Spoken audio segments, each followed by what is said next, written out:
Good afternoon. I'm Donna Carlin. I'm the Assistant Director of Workforce Academic Affairs and Research. It's a pleasure to be here this afternoon to talk about Perkins Basic and Leadership Grants. I think one of the things that those of you in the room have in common is that each of you receives a Perkins Basic grant. If your individual school doesn't, then your district does. Just for a little background, back in 2006, President Bush signed into law Perkins 4, and that really was for the improvement of career and technical education at the community colleges in the United States, and that was to prepare students for employment in high-skill, high-wage, and high-demand fields.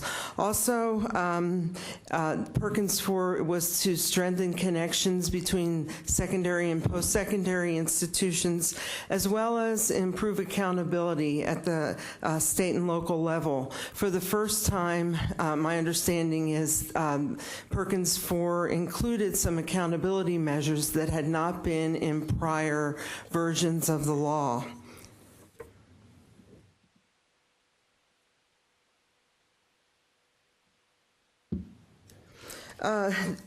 The allocation of Perkins funds, Perkins Basic Grant is funded by Title I, and that's allocated to Texas and divided between the secondary and post-secondary education agencies. So we share Perkins Basic funds with TEA. TEA, unfortunately, receives 70% of the funds, and the coordinating board, and in essence, the colleges receive 30% of the funds. It used to be a 60-40 split, but that was changed as Perkins 4 was implemented to a 70-30 split. We have currently 57 grant awards in the state. So many individual colleges receive the Perkins Grant Awards, as I mentioned earlier, some of the districts receive it, like Lone Star in Dallas and Tarrant County, some of the larger districts. The funding is awarded to the institutions based on a formula, and that formula, once we find out every year how much the total allocation is for the state, the formula is then run. And it's based on the number of CTE students that receive Pell Grants. For 2012-2013, we had $24 million that was awarded to the institutions, and the grants run from about $50,000 as our smallest award to just under $2 million that some of the larger institutions get.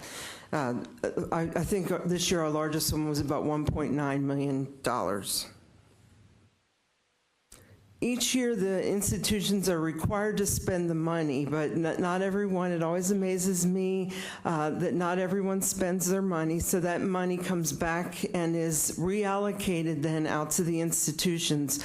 We're happy to say that I think just last week we ran the formula and notified the institutions what the amount of funding is that they'll get for the reallocation. Last year it was about $2.1 million, and this year is $2.7 million. Each institution spends their Perkins funds differently. There's no two schools do things the same way. It's really interesting. But the majority of money is spent in the areas listed on the slide. For instructional equipment, we know that Perkins is used a lot. A lot of the funds are used to purchase the latest and greatest equipment so that the students have access to that. Also to upgrade curriculum, guidance and counseling, serving special populations, and a lot of money is used that way to help with things like transportation vouchers, child care, note takers. I was going to say test takers, but note takers. And also I wanted to give you a definition of special populations. That means it's a large category that encompasses individuals with disabilities, individuals from economically disadvantaged populations, including foster care, also individuals from non-traditional fields, single parents, including single pregnant women, displaced homemakers, and individuals with limited English proficiency. So the funds are used, like I said, for special populations that includes all of those categories. And another big one also is sign language interpreters. I know a lot of schools have had to increase the amount of funds that they use for sign language interpreters based on the need. And then another big way that Perkins is used is to provide professional development for the faculty. Sometimes it's the only way. For example, your nursing faculty, your EMT faculty, firefighters get to go out of state to other big conferences to keep them in line with, the most current practices for education. As I mentioned, for the first time, Perkins 4 included indicators for performance, and I'll briefly go over them. The first one is 1P1, that's technical skill attainment for a student. 2P1, that's the receipt of a credential, certificate, or a diploma. And I want to spend just a few minutes talking about that. Every year we have to report to the feds in our consolidated annual report that we do together with TEA. And unfortunately, for the last 2 years, as a state, we have not met 2P1. And I know that, if you think about it, there could be many reasons that we're not meeting that as a state. One could be the economy, where students take a few classes and then get a job. And with the economy the way it is, they go into the workforce and may never return to school. But this is the second year in a row that we're not meeting 2P1, so it's really a big concern, and it's something that really needs to be looked at. Every year with the annual Perkins Basic Grant application, the schools have to submit a plan for any of the core indicators that are not being met. So I know that this is something that the schools are working on, really evaluating. One of the things that I think schools have looked at is the reverse transfer, or going back and looking at the curriculum for each area and trying to determine where there can be a stackable credential. In other words, a certificate could be awarded en route to a AAS degree. So it's something very important that we have to explain to the feds, what we're going to do as a state. Every year, Starlink provides a number of presentations for the coordinating board as part of the grant that they get for leadership. And one of the topics this year for a webinar will be student success and completion. And so we're trying to go through the applications and look at where schools are meeting 2P1, what they're doing, or look at schools that have made improvements in 2P1 and try to get them to be included on the webinar and share their best practices with us. But again, we're looking at this very seriously because, I don't have any indication that it'll happen, but money can be withheld for Texas for for not meeting these indicators of success. 3P1 is student success or transfer.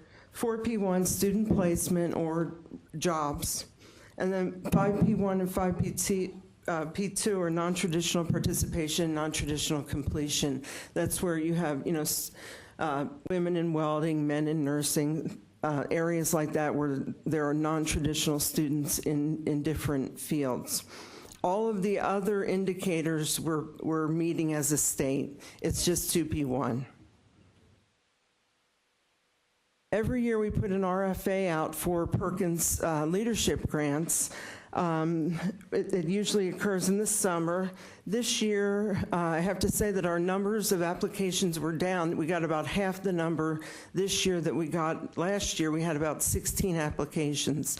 We have a pre-proposal process, and then we have a peer review process for reviewers that review the applications, and then proposals are selected to go forward for a full proposal. So I really encourage you, I know I've talked to some of you already about some of your ideas, and really encourage you to put that on paper. The grants must have statewide impact and collaboration among, more than one institution. These are the grants. There are 7 of them that were awarded this year. Many of them have been funded for a number of years, but they may have a different focus. I already spoke about Starlink, one of the projects being student success. The other project will be the Heroes, working with military students. I'm not coming up with the exact title of it, but Success for Heroes.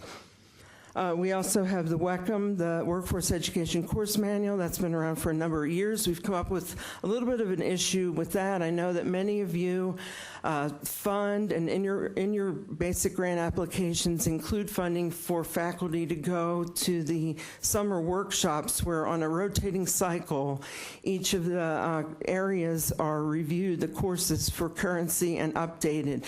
Because of the big windfall of employment in Midland, it's become really difficult to get hotels there at the state rate. So I think San Jacinto College has graciously allowed their facilities to be used for next summer for the WECM leadership workshops.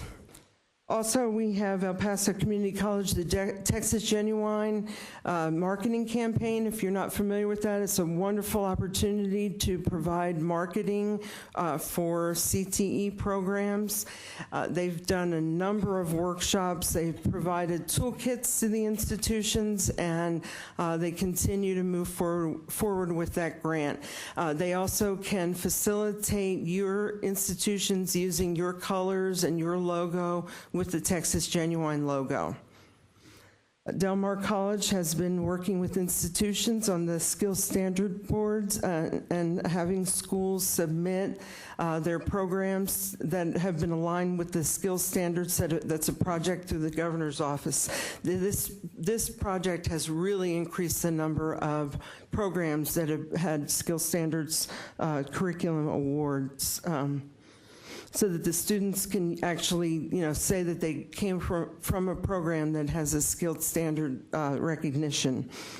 TSCC Waco is doing the second part of a detailed occupational skill and learning outcome alignment. That's where they have a real process where employers can give input into what the work activities are for each program and really make the programs more up-to-date and aligned with what the employers want. Navarro College has a brand new program that will be a CTE course manual for high school guidance counselors and community college personnel. That's just getting started.